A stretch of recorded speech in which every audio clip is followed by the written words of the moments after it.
Hi, this is Ricardo for Don Ricardo Foods. This is a follow-along video for using Don Ricardo Foods Mexican style tri-tip marinade mix. Here we go. You're going to want a lime, a lemon, an orange, and the optional shot of whiskey. It's optional because there are some people that do not want any alcohol, anything to do with it, and I won't get into it any more than that other than that's their choice. I recommend it, however, because it does give it kind of a smoky flavor at the very end. Has very little to do with tenderizing it. So we're going to start here with cutting each fruit in half.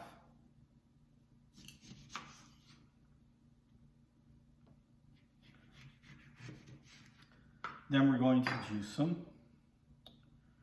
First, let's prep the bag. Go ahead and get your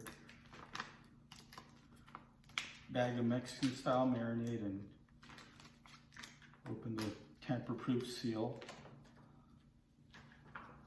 At the cutout edge, you go ahead and tear that or use scissors if you prefer. These pouches are made to stand up. So that's prepped, ready to go. We have our juicer. I prefer this juicer. There are other juicers out there, or you can simply juice by hand. Try directly into the bag. The opening isn't that big, or into a dish, and then you'll pour it in later, as you see. So we're going to go ahead and juice our fruits. And if you did take a look at the video for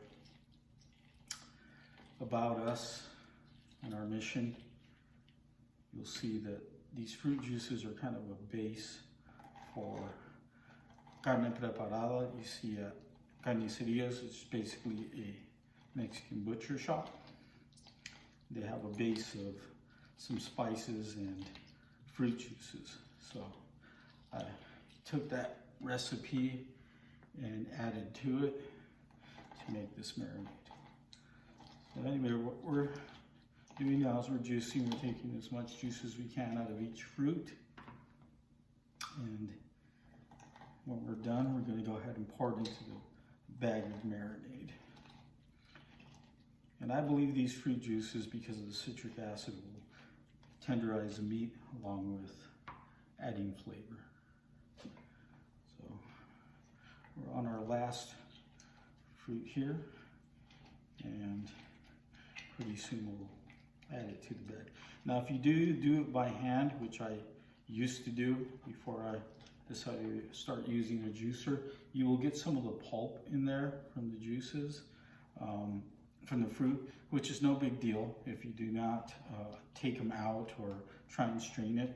I used to do it all the time. You'll have a little bit of chunks of the pulp and stuff in there, which is really no big deal.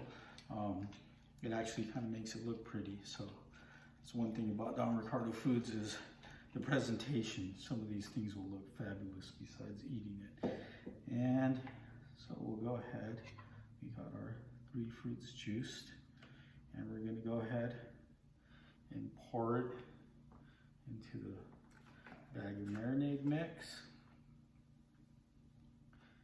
And these are stand-up pouches, as I mentioned, so you pour everything straight into the bag, and that's why these bags are a little bit bigger than what they need to be for holding the spices.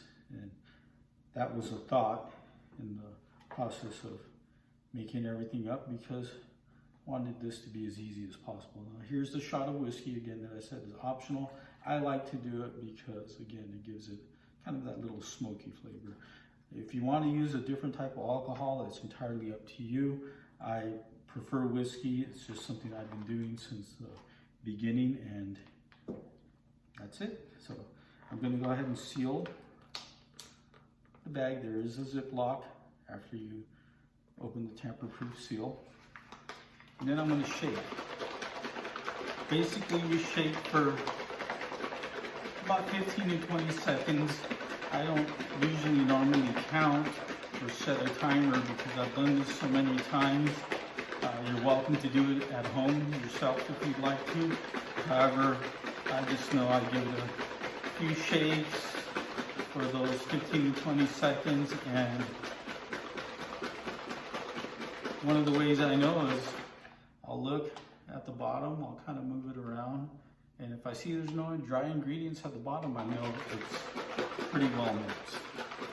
Okay. Next, what we're going to do is put it in a Ziploc bag, which I prefer, but before I do that, I'm going to talk a little bit about the dish. If you prefer not to use a bag, I would put about half of this into this dish if I were to use a dish, and that's what I did the first couple of times I ever did this before I ever came up with the thought of using a Ziploc bag. The reason why you want to put about half is so that you can go ahead and get your tri-tip when it's time and put it into the dish, and then pour the rest of the marinade over the top of the meat, whether it's tri-tip or any other meat. So now you're covering the entire, all the meat basically with marinade.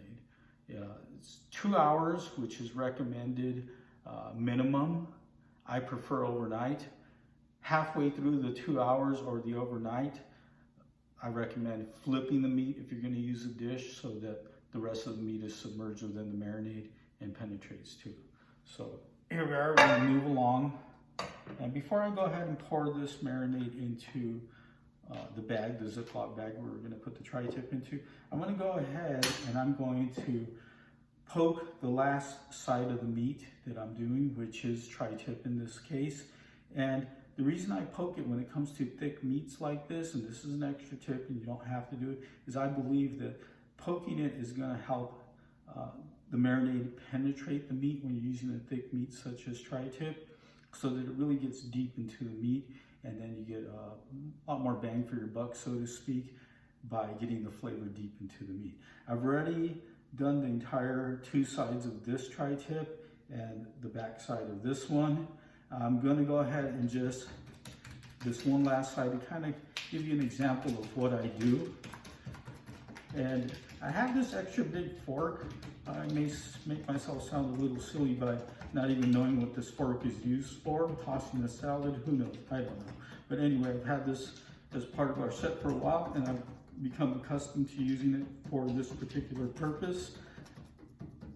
And if you don't have an extra large fork like I do, just any fork will do. The whole idea is what we're doing here is we're poking again the meat so that the marinade gets a chance to get inside, deep inside the meat.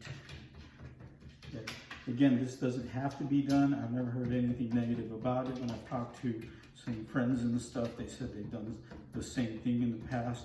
I've never heard anything negative about doing this. So there we go. That's basically what I do. All the other sides as mentioned has already been poked and ready. So now what I'm going to do, I'm going to go ahead and open. Let me get myself a little paper towel here, clean my fingers, and I'm going to go ahead and open up the Ziploc bag, because this is what I prefer to use and what I strongly recommend. And then I'm going to go ahead and open up the bag of marinade, and we're going to pour this entire contents into the bag, because we were using a bag in this case. And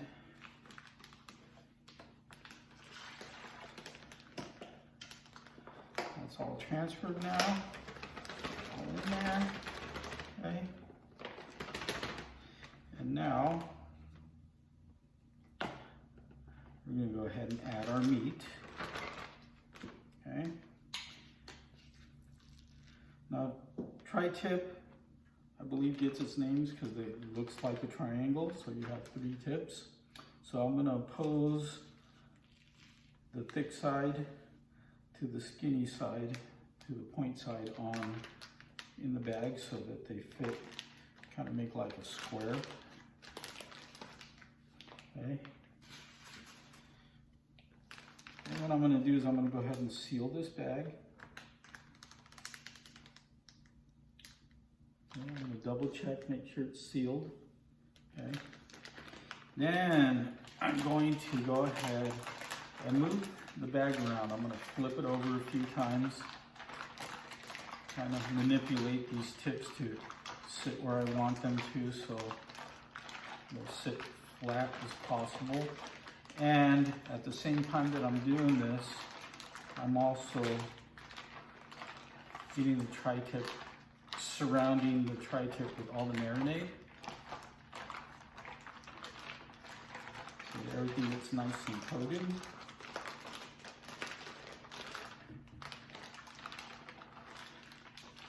And you'll see, it's got kind of like a nice little reddish tint. You'll see with the ingredients and the tri-tip marinade mix. It's not just your typical ingredients. You're going to see chunks of some of the spices in there, because we use some of the spices we use are thick in consistency, so to speak. Okay, now here's an extra tip and this is why I recommend using the Ziploc bag. So what I'll do after I've manipulated this tri-tip to sit kind of flat, I'll lay this down. I will pick one edge up. I'll open one corner edge, okay? And not the entire Ziploc open, and I'll push some of the air out. The reason I do this is because I want this tri-tip to be completely submerged as possible, or if you're using flank meat or some other meat too, ribeye, whatever you choose, ribs. I want as much air out of it as possible. And then here's a part that was a little risky in some ways, you could say, but I'm going to suck some of the air out. I'm going to be careful not to suck any of that marinade in. And it makes me laugh because I had somebody do that once and they got really scared and they didn't get sick or anything, but we don't want to play around. We don't want to get ourselves sick with getting some of that raw meat into our mouths. But anyway, it's really no joking matter. Shouldn't be kidding around. So here we are. It's sealed. It's completely submerged in the marinade. You can put this in your fridge, and as mentioned earlier, minimum 2 hours. If you're going to go those 2 hours that I suggest minimum, in an hour, flip it, and so we have the rest of it submerged. Now, if you're sucking a lot of the air out, like I said, it's going to be pretty much submerged anyway, but gravity pulls a lot of liquid down, so that's the reason for the flip. You just want to get as much marinade into the meat as possible. If you're using the dish, then you flip the meat. Also, cover the dish. Okay. Again, I recommend overnight, not necessary. If you do it overnight, it's really going to penetrate it. So that's basically how to do this with tri-tip or any other meat. Again, strongly recommended to use a Ziploc bag. Strongly recommended to do it overnight. Next day, in the next 2 hours, whichever you choose, you're going to be ready to grill it. Hope you enjoy it. Thanks for watching.